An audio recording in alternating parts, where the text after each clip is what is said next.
Gen V season 2 episode 5. Jordan is going through it, and rightfully so, because they've always had so much control over their body. But now in episode 4, during that fight scene, Cypher took control of Jordan's body, and that has never happened to Jordan. Like, they've always been in control of their powers and their body. So for that to happen, and then also for Marie to have them floating in the air, like, ooh, that was crazy. And like the fear in Jordan's face, like, oh, my precious baby. And Marie also looked so terrified, you know, when Jordan was like, I thought you were going to tear me into pieces, or like, I thought you were gonna tear me apart, something like that. Like, oh my gosh, like Marie was like, no, like not this all over again, like not her parents all over again, you know. Cypher comes in and he wants Marie to start training with him again, otherwise her and her friends will be sent back to Elmira and join Kate. And they were like, wait, what? Kate is where? Like, that's how they find out that Kate is in Elmira. Now back in Marie's room, we find Jordan, Emma, and Marie. Marie's like, guys, we have to save Kate. Only Marie would come up with an idea that crazy.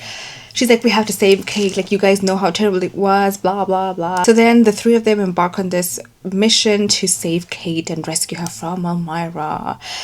And of course, it was a trap. And they guessed it. I mean, they did guess as much. But like, guys, like, why would you do that? Why would you do that? It's a trap. And they find themselves back at Elmira, captured.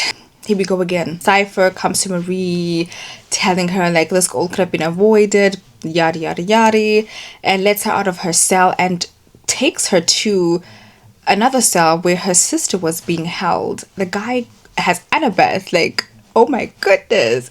So Marie's like, obviously gets super angry. Then she's taken back to her cell. He managed to escape thanks to Kate. Finally, she's being useful. Kate manages to use her powers on one of the guards. Her powers are not fully working, but it still got the job done because they end up getting the key. They all come out of their cells. She gets all of them out of the cells, and Marie's like, I need to go back and get my sister Annabeth. She goes back to Annabeth's cell only to find her not, you know, unalived by Cypher. Marie is obviously like, no, this cannot be happening. Like, this is like deja vu all over again. And we find out that Miss Marie can bring people back from the dead. She goes and resurrects Annabeth from the dead. Crazy. Yeah, this was a crazy episode. What are your thoughts on Gen V season 2 episode 5? Marie's powers are excelling. Like, she really is powerful. What do you guys think? Like, what do you think is going to happen, especially in the finale, because it's supposed to be this really big fight? I'm curious to see how Marie's powers evolve and what happens in the next episode now that she's back with her sister.